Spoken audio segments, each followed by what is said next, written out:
أشهد أن لا إله إلا الله.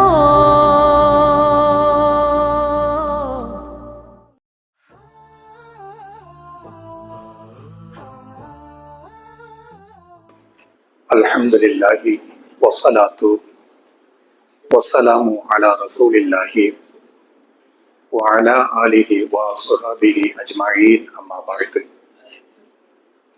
கண்ணியத்திற்குரிய எல்லாம் வல்ல அல்லாஹ் ஜல்ல ஷானஹு தஆலாவின் நல்லடியார்களே, மகத்துவமிக்க ரமலான் மாதத்தினுடைய 19வது நாளின் இரவு நேர தொழுகையை முடித்ததற்கு பிறகு அல்லாஹ்வுடைய வீட்டிலே நாம எல்லோரும் அமர்ந்து கொண்டிருக்கிறோம். நாம செய்த வணக்க வழிபாடுகளை அல்லாஹ் ரப்பல் ஆலமீன் ஏற்றுக்கொண்டு அவனுடைய அருளையும் அவனுடைய அன்பையும் நாம எல்லோரின் மீதும் எல்லா நேரங்களிலேயும் எல்லா சந்தர்ப்பங்களிலேயும் தந்து அருள் புரிவானாக என்கிற பிரார்த்தனையை அல்லாஹ்விடத்திலே மேலெண்ண வைத்தவனாக. கண்ணியத்திற்குரியவர்களை, அல்லாஹ்வுடைய ரசூல் நமக்கு சொல்லி தந்த நபிமொழிகளில் இன்னைக்கு நாம தெரிந்து கொள்ள வேண்டிய முக்கியமான ஒரு நபிமொழி என்ன அப்படின்னு கேட்டோம்னா, அதாவது இந்த உலகத்துல படைக்கப்பட்டவைகள் அனைத்தும் என்றைக்காவது ஒரு நாள் இவ்வுலக வாழ்க்கையை முடித்துவிடும். இந்த உலகத்தில் படைக்கப்பட்ட உயிரினங்கள், இந்த உலகத்தில் படைக்கப்பட்ட செடி கொடி மரங்கள், இந்த உலகத்தில் படைக்கப்பட்ட மற்ற ஜீவராசிகள், மனிதர்கள், இவர்கள் எல்லோரும் என்றைக்காவது ஒரு நாள் இந்த உலக வாழ்க்கையை முடித்து விடுவார்கள்.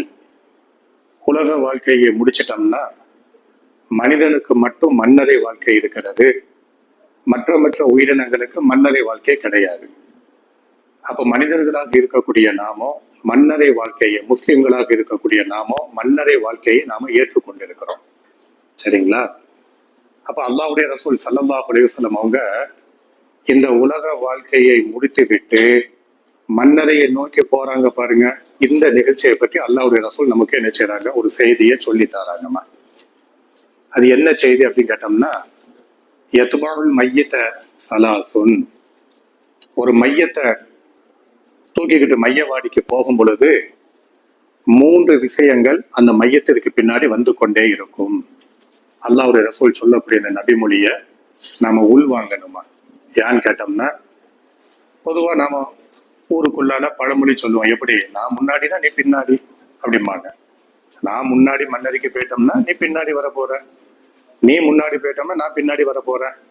இது சாதாரணமாக நமக்கு மத்தியில பேசக்கூடிய ஒரு பேச்சு. அதே மாதிரி நம்ம குடும்பத்தார்கள்லயே நிறைய பேர் என்ன செய்தாங்க, மையவாடிக்கு போயிட்டாங்க, மரணம் அடைஞ்சிட்டாங்க, மண்ணறையில புதைக்கப்பட்டு இருக்கிறாங்க. நம்ம தெருக்காரங்களை நமக்கு தெரிஞ்சவங்க மையவாடிக்கு போயிருக்காங்க, மண்ணறையில புதைக்கப்பட்டு இருக்கிறாங்க. அப்ப என்ன அப்படின்னு கேட்டோம்னா, உலகத்துல பிறந்து விட்டோம் என்றால் மன்னரை வாழ்க்கையை சந்தித்து தான் ஆக வேண்டும். முஸ்லிம்களாக இருக்கக்கூடிய நாமோ வேதம் கொடுக்கப்பட்ட கிறிஸ்துவ யூத மக்கள் மன்னரை வாழ்க்கைன்னு சொல்லுவாங்க. இஸ்லாமியமாருக்கும் பரிசக வாழ்க்கை அப்படின்னு சொல்லி போட்டு சொன்னோம். பிற மதத்துல இருக்கக்கூடியவங்க என்ன பண்ணுவாங்க அப்படின்னு கேட்டோம்னா, மௌத்தா போயிட்டோம்னா அவங்கள கொண்டு போய் தகன மேடையில ஏத்திடுவாங்க. தகன மேடையில ஏத்தினோம்னா தீய வச்சு கொளுத்திடுவாங்க. சாம்பலை என்ன செய்வாங்க, கொஞ்சம் காண பிடிச்சாம்பல் அப்படின்னு சொல்லுவாங்க, செம்புல போட்டு வீட்டுக்கு கொண்டு வந்துருவாங்க. மற்ற சாம்பலை என்ன பண்ணிடுவாங்க அப்படின்னு கேட்டோம்னா, கடல், புனித நதிகள் சொல்லி போட்டு நம்பப்படுகிற அந்த நதிகள்ல கொண்டு போய் கலக்கி போட்டு நினைச்சு வந்துருவாங்க. ஆனால் இஸ்லாமிய மார்க்கு நமக்கு சொல்லக்கூடிய செய்தி என்ன அப்படின்னு கேட்டோம்னா, ஒரு மனிதன் மரணம் அடைந்து விட்டால் அந்த மையத்தை தூக்கிக்கிட்டு என்ன செய்வாங்க, மையவாடிக்கு போய்கிட்டு இருப்பாங்க. எந்த மையத்தையும் யாரும் என்ன செய்ய மாட்டாங்க, வீட்டுக்குள்ளால வச்சுக்கிட்டுலாம் இருக்க மாட்டாங்க. எவ்வளவு பெரிய லட்சாதிபதியாக இருந்தாலும் சரி, எவ்வளவு பெரிய கோடீஸ்வரனாக இருந்தாலும் சரி, ஆட்கள் பலம் உள்ளவனாக இருந்தாலும் சரி, அதிகார பலம் உள்ளவனாக இருந்தாலும் சரி, யாராக இருந்தாலும் சரி, அவர் பெரிய அதிகாரிங்க, மாநில முதலமைச்சருங்க, நாட்டினுடைய அதிபருங்க, அவர் பெட்ரூம்ல வச்சுட்டு போயிருங்கலாம் யாரும் என்ன செய்ய மாட்டாங்க, சொல்ல மாட்டாங்க. எப்படியாவது தூக்கிட்டு நடக்க ஆரம்பிச்சிருவாங்க. அப்ப வீட்டுல இருந்து ஜனாசாவை தூக்கிக்கிட்டு மையவாடிக்கு புதைப்பதற்காக வரக்கூடிய இந்த ரூட் இருக்குது இல்லையம்மா, இந்த ரூட்டை பற்றி அல்லாஹ்வுடைய ரசூல் என்ன செய்யறாங்க, பேசுறாங்க. எப்படி பேசுறாங்க? யத்பாஉல் மையத்த, ஒரு மையத்தை பின்தொடர்ந்து வந்து கொண்டே இருக்கும். சலாசுன், 3 விஷயங்கள் மையத்திற்கு பின்னாடி வந்து கொண்டே இருக்கும். இசுனானி, அந்த 3 விஷயங்கள்ல 2 விஷயங்கள் திரும்ப வீட்டுக்கு வந்துவிடும். வாஹிதுன், மையத்து கூட ஒன்னே ஒண்ணு மட்டும் கபருக்குள்ள வரைக்கும் என்ன செய்யும், வரும். அல்லாஹ்வுடைய ரசூல் சொல்றாங்கம்மா. அப்ப மையத்தை பின்தொடர்ந்து வரக்கூடிய 3 விஷயங்கள் என்னது? ரசூல் ஸல்லல்லாஹு அலைஹி வஸல்லம் சொல்றாங்க, ஒன்னு அஹ்லுஹு வ மாலுஹு வ அமலுஹு. அல்லாஹ்வுடைய ரசூல் எப்படி சொல்றாங்க? மையத்துக்கு பின்னாடி வருவாங்க. யாரெல்லாம் வருவாங்க?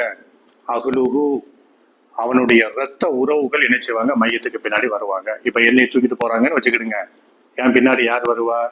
என் அண்ணன், என் தம்பி, என் சின்னப்பா, என் பெரியப்பா, என் மாமா, என் மச்சான், இப்படி எல்லாம் நினைச்சுவாங்க வருவாங்க. அப்படிதான். பெண்கள் மட்டும் நினைச்ச மாட்டாங்க, வரமாட்டாங்க.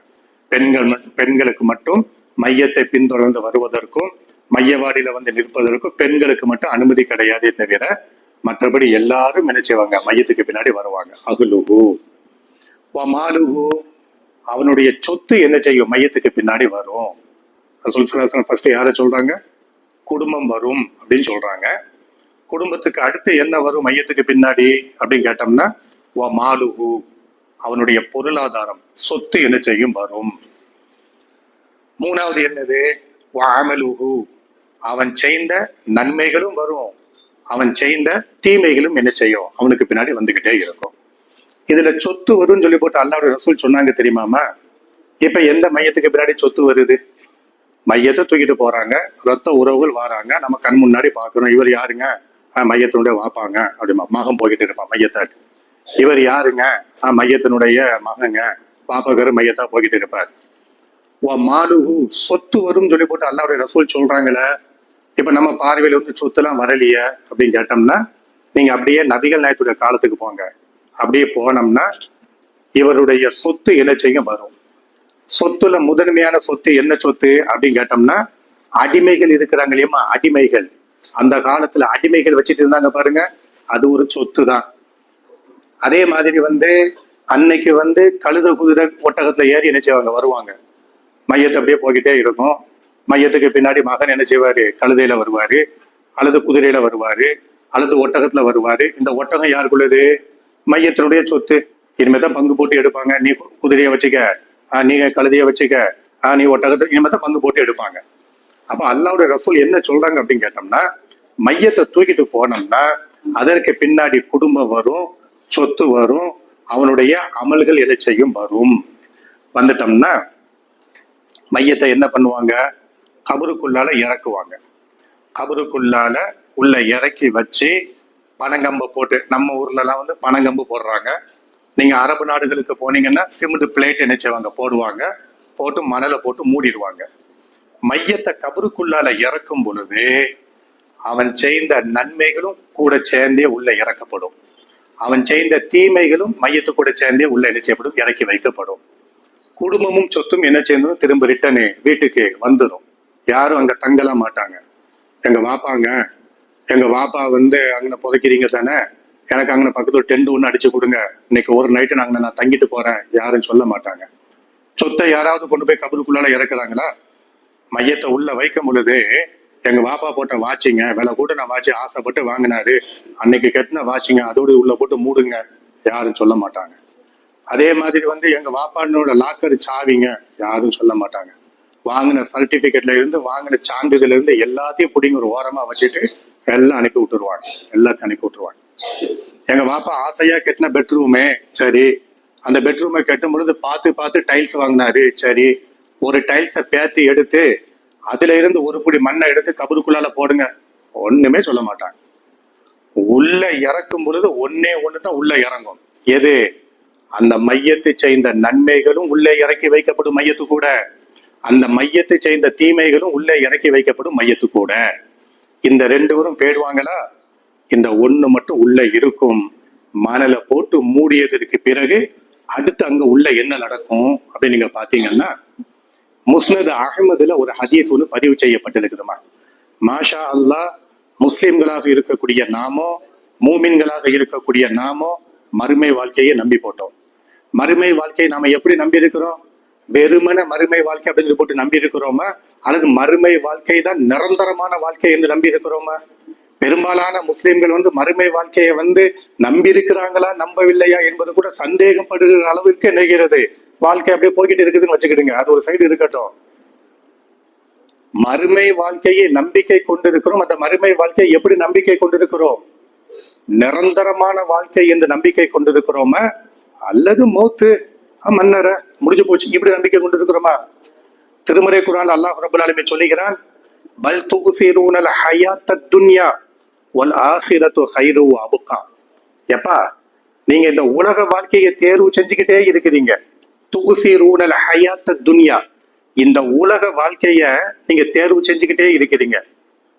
அரதீதும் பில் ஹயாத்தி துன்யா மினல் ஆখিরা ஃபமா மதாஉல் ஹயாத்து துன்யா ஃபில் ஆখিরাத்தி இல்லா கலீல். இந்த உலக வாழ்க்கையை கொண்டு நீங்க திருப்தி அடைறீங்க. மாஷா அல்லாஹ், உலகத்துல நான் அப்படி இருக்கிறேங்க, அல்ஹம்துலில்லாஹ் இப்படி சொல்லப்பட்டு திருப்தி அடைறீங்க. ஃபமா மதாஉல் ஹயாத்து துன்யா ஃபில் ஆখিরাத்தி இல்லா கலீல். மறுமை வாழ்க்கையை கொண்டு இந்த துன்யா வாழ்க்கை மறுமைக்கு நீங்க ஒப்பிட்டு பாத்தீங்கன்னா ஒண்ணுமே கிடையாது. துன்யாவுடைய வாழ்க்கை ரொம்ப தூரம் போக வேண்டாங்க. மாஷா அல்லாஹ், ஃபிளைட்ல பயணம் செய்த மக்கள் நீங்கள் எல்லோரும் இருப்பீங்க. ஃபிளைட்ல ஏறி உட்கார்ந்துட்டீங்க. உட்கார்ந்தோம்னா டேக் ஆஃப் ஆகுது பாருங்க. இப்படி டேக் ஆஃப் ஆகும் பொழுது ஃபிளைட் ஒரு 500 அடி மேல, 600 அடி மேல, 1000 அடி மேல போனோம்னா நீங்க பூமியை இப்படி பார்க்கலாம். வீடு தெரியும், ரோடு தெரியும், காடு தெரியும், மரம் தெரியும், மட்டை தெரியும், நீர் தெரியும், கடல் தெரியும், ஆறு தெரியும், அருவி தெரியும், மலை தெரியும், எல்லாம் தெரியும். 35,000 அடி உயரத்துக்கு மேல போயிட்டீங்கன்னு வச்சுக்கிடுங்க. பூமி எங்க? பூமி இல்ல. பூமி எங்க? பூமி இல்ல. இனிமே திரும்ப ரிட்டர்ன் நீங்க எந்த நாட்டுக்கு போறீங்களோ அங்க போய் லேண்டிங் ஆகுனா தான் திரும்ப அங்க உள்ள பூமி உங்க கண்ணுக்கு தெரியும். அப்ப மறுமையை வச்சு நீங்க ஒப்பிட்டு பாத்தீங்கன்னா இந்த உலகம் ஒண்ணுமே கிடையாது என்பதாக திருமறை குர்ஆன்ல அல்லாஹ் ரப்பல் ஆலமீன் சொல்லுகிறான். அதான் அல்லாஹ் கேட்கணும், எப்படி கேட்கறான்? பல் தூசிரூனல் ஹயாத்தத் துன்யா, எப்ப உலக வாழ்க்கையை நீங்க தேர்வு செய்றீங்க. வல் ஆখিরাতু கைரு வ அப்கா, மறுமை வாழ்க்கை உங்களுக்கு சிறந்ததாக இருக்கிறது, நிரந்தரமாக இருக்கிறது. தாயினுடைய கர்ப்ப பையில இருந்தோம் 9 மாசம், ஒரு நிர்ணயம் இருக்குது. இந்த உலகத்துல வாழ்ந்துகிட்டு இருக்கிறோம். ஆக அது அதிகப்படியாக 110 ஆண்டுகள். 110 வயது கிழவி, 110 வயது கிழவன், பழுத்த பழம், முடிஞ்சு போச்சு. மன்னரை வாழ்க்கை அதுக்கு ஒரு எண்டு இருக்குது. மறுமை வாழ்க்கை நோ எண்டு. எண்டு பிலிமே போட முடியாது, எண்டு கார்டு போடவே முடியாது. அது நீண்ட வாழ்க்கை. அப்ப அந்த வாழ்க்கையை நாம சந்திக்க வேண்டும் என்றால் அந்த வாழ்க்கையில நான் எப்படி இருப்பேன் என்பதை கபூர் என்ன செய்தாலும் காட்டி கொடுத்துடும். எப்படி காட்டி கொடுக்கும்? முஸ்னத் அஹமதுல அல்லாஹ்வுடைய ரசூல் சொன்ன ஒரு ஹதீஸ பதிவு செஞ்சிருக்கிறாங்க. எப்படி? நல்ல அமல் செய்த ஒரு மனிதன், நன்மையான காரியங்களை அதிகமாக செய்த ஒரு புண்ணியவானே, ஒரு இறை விசுவாசி, அல்லாஹ்விற்கு அப்படியே கட்டுப்பட்டு நடந்த ஒரு மூமின், அவரை உள்ள இறக்கி மணலை போட்டு மூடுவாங்க பாருங்க. இதெல்லாம் ஆன்மீக உரைமா, இது ஆன்மீக சிந்தனை. இதுல நம்ம பகுத்தறிவை கொண்டு போய் சிந்திச்சோன்னு வச்சுக்கிடுங்க, விட கிடைக்கவே தெரியாது, இருக்காது. இஸ்லாத்தை பொறுத்த வரைக்கும் பகுத்தறிவை கொண்டு எதையுமே ஆய்வு பண்ணக்கூடாது. அல்லாஹ்வுடைய ரசூல் சொன்னாங்களா, சமிஅனா வ அதானா, கேட்டோம் கட்டுப்பட்டோம் அப்படி போட்டு இருக்கணும். அப்ப உள்ளுக்குள்ளால இறக்குன உடனே அந்த ஒத்த செகண்ட்ல உள்ள ஒரு ஆள் என்ன செய்வார்? இருப்பார். அவருடைய முகத்தை பார்த்தோம்னா வெள்ளை வெளேரென இருக்கும். அழகான ஆடை உடுத்திருப்பார். அவருடைய தோற்றம் அழகாக இருக்கும். இவரை உள்ள வச்சவுடன் அந்த ஆளு பேசுவாரு, எப்பா, நான் தான் நீ செய்த நல்லமல்கள், உன்னை நான் வரவேற்கிறேன். சுபஹானல்லாஹ். எப்படிமா சொல்றாங்க? குடும்பம் போயிடும், சொத்து போயிடும், செய்த நல்ல அமல் மட்டும் உள்ள இறக்கி வைக்கப்படும். மையத்தை தலைமாட்ட புடுறா, கால் மாட்ட புடுறா, பாடிய மடங்க விட்டுறாத. பாடிய மடங்க விட்டோம்னா குடலுக்குள்ளால பேலன்ஸ் கிடக்கூடிய நஜீஸை வெளியில வந்துடும். திரும்ப ரிட்டர்ன் எடுத்து குளிப்பாட்ட முடியாது. இழுத்து பிடிச்சு தூக்கடா அப்படிம்பாங்க. இழுத்து தான் என்ன செய்யணும்? பாடியை உள்ள இறக்கணும். பிடிச்சு இழுத்து உள்ள இறக்கி வைக்கும் பொழுது இவர் செய்த நன்மையும் உள்ளே இறக்கி வைக்கப்படுது. அந்த நன்மை எப்படி இருக்கும்? அல்லாஹ்வுடைய ரசூல் சொல்றாங்க, முகம் வெள்ளையாக, அழகான தோற்றமுடைய, அழகான ஆடை உடுத்த ஒரு நபர் உள்ளே இருப்பார். அவரு பேசுவார். நபர்னா மனுஷன் நினைச்சுக்கிடாதீங்க, அது அல்லாஹ் எப்படி உண்டாக்குறான்னு அப்படி உண்டாக்குவான். அது பேச எப்படி பேசும்? எப்பா, நீ செய்த நன்மைகள் தான் நானு, வாங்க உட்காருங்க வரவேற்குமா. அதே சமயத்துல மையத்தை புடிச்சு உள்ள இறக்கும் பொழுது அந்த மனிதன் தீய மனிதனாக இருந்தால், பாவங்களை சம்பாத்தியம் செய்த மனிதனாக இருந்தால், நன்மை தட்டு குறைஞ்சிருச்சு, தீமை தட்டு வெயிட்டு கடுமையாட்டு இருக்குது, இப்படி இருந்தால் பிடித்து உள்ளே இறக்கும் பொழுது தீமைகளையும் சேர்த்து உள்ளே இறக்கி வைக்கப்படும். இந்த மையத்தை பார்க்க அங்க ஒரு உருவத்தை பார்க்கும். அந்த உருவம் எப்படி இருக்கும்? தோற்றம் அசிங்கமாக கரு கரு என்று இருக்கும், ஆடைகள் அசிங்கமாக இருக்கும். அது சொல்லும், இலை அக்கிரமம் செஞ்சீங்களடா, நான் தான் நீ செய்த அக்கிரமம் என்பதாக அந்த மனிதனை வரவேற்கும் என்பதாக அல்லாஹ்வுடைய ரசூல் சொல்றாங்கம்மா. அப்ப நாமோ தெரிந்து கொள்ள வேண்டிய முக்கியமான செய்தி என்ன? உலக வாழ்க்கை நின்று பேசிக்கிட்டு இருக்கிற முடியாம, நாளை காலையில எந்திரிச்சோம்னா ஹாஜா ஷேக் மிஸ்பாஹி, நாளை காலையில எந்திக்கலன்னு வச்சுக்கிடுங்க, ஜனாசாவை கொண்டு போயிட்டாங்களா, சப்ஜெக்ட் அவ்வளவுதான்.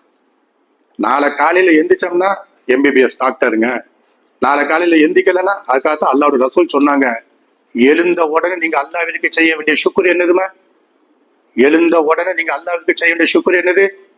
அல்ஹம்துலில்லாஹில்லதி அஹ்யானி பஅதம அமாத்தனி. அமாத்தன என்ன அர்த்தமா? மௌத்து. இறைவா, இன்னொரு நாள் வாழ்வதற்கு வாய்ப்பு கொடுத்திய உனக்கே எல்லா புகழும் இறைவா. எப்படி வாய்ப்பு கொடுத்த? பஅதம அமாத்தனி, நான் மரணம் அடைந்தது. தூக்க மரணம் தாம்மா. நான் தூங்கிக்கிட்டு இருப்பேன், வீட்டுக்குள்ளால யார் வந்துட்டு போனானே எனக்கு தெரியாது, சரிங்களா? பஅதம அமாத்தனி, நான் மரணம் அடைந்ததற்கு பிறகு இன்னொரு வாய்ப்பு உலக வாழ்க்கையில வாழ வேண்டும் சொல்லி கொடுத்திய உனக்கே எல்லா புகழும் இறைவா. ஓ இலைகி அன்னுஷூர், உன் பக்கமே நாங்கள் வர வேண்டியது இருக்கிறது என்பதாக இந்த துவாவை கற்றுக் கொடுத்திருக்கிறாங்க. இந்த துவாவை நாமளும் ஓதணும், சரிங்களா? அல்லாஹ்விற்கு விசுவாசம் உள்ள நல்லடியார்களாக என்ன செய்யணும்? நாமளும் இருக்கணுமா? அல்லாஹ் ரப்பல் ஆலமீன் அல்லாஹ்வை முறையாக நம்பிக்கை கொண்டு அவருடைய மார்க்கத்தை தூய்மையான முறையில் பின்பற்றிய நன்மக்களாக நம் எல்லோரையும் அல்லாஹ் ஆக்கி விடுவானாக. வாஹிர் தாவானா அல்ஹம்துலில்லாஹி ரப்பில் ஆலமீன்.